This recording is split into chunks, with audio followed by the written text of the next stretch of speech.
I think there's been a lot more tough conversations in the last 2 years than previous years. Yeah. You know, on our end, we've had lots of these tough conversations, especially talking about you know, people not knowing how long they're going to stay in a home. So, and there's also been a lot of relocations too. With everything that's been happening in the corporate world, there's been a lot of relocation sales. So we have people that relocated and they don't know how long they're going to stay there for. They've overpaid for the house or paid over asking, we should say.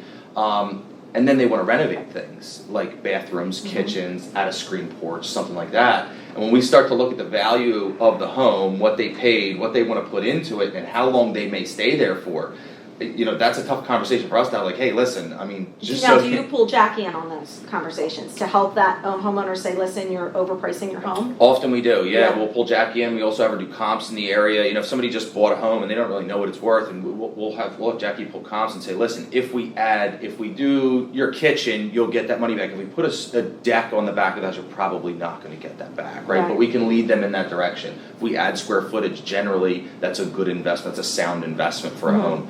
But we've also found that a lot of those tough conversations that we thought were going to be tough ended up not being so tough, because people are really spending money right now, right? So that's People want what they want. They do, yeah, and they want it now. And if we're able to give them that, they're happy to pay. And so I think that's sort of a trend that we've been seeing as well, is where we give these prices out that are inflated based on materials and manpower and just everything that's been happening. We're getting freight tariffs on things that we're bringing in from overseas.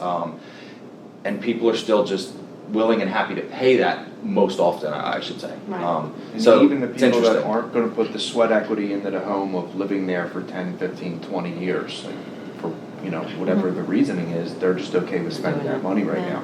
And even when the other contractors come in, the biggest problem, you guys were talking about pricing earlier, that a lot of times there's not a set scope of work.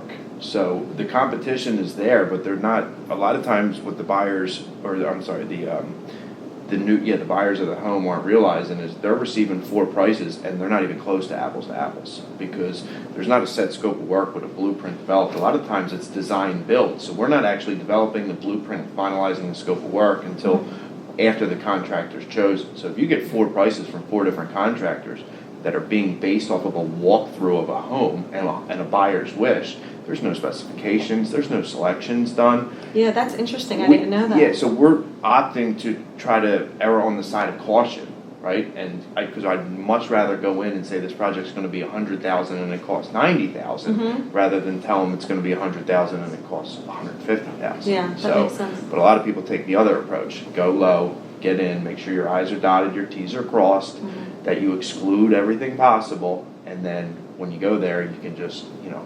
So that's an education issue yet again, right? I feel like that's what I do all day long, is that's educate, not what educate. homeowners. That's not what homeowners do, right? They're, Right. you know, it's not. They're gonna they're not in the construction industry, so they're gonna get sold on the person that they feel is gonna do the best job. Well, also a lot of contractors don't have this relationship. Like, we have a very close relationship, so we know the housing market. We know we know a lot about values of homes, and we have somebody we can always call and say, hey, you know, this is what we're doing here. What do you think about that? So we're able to lead clients or prospective customers into a good decision.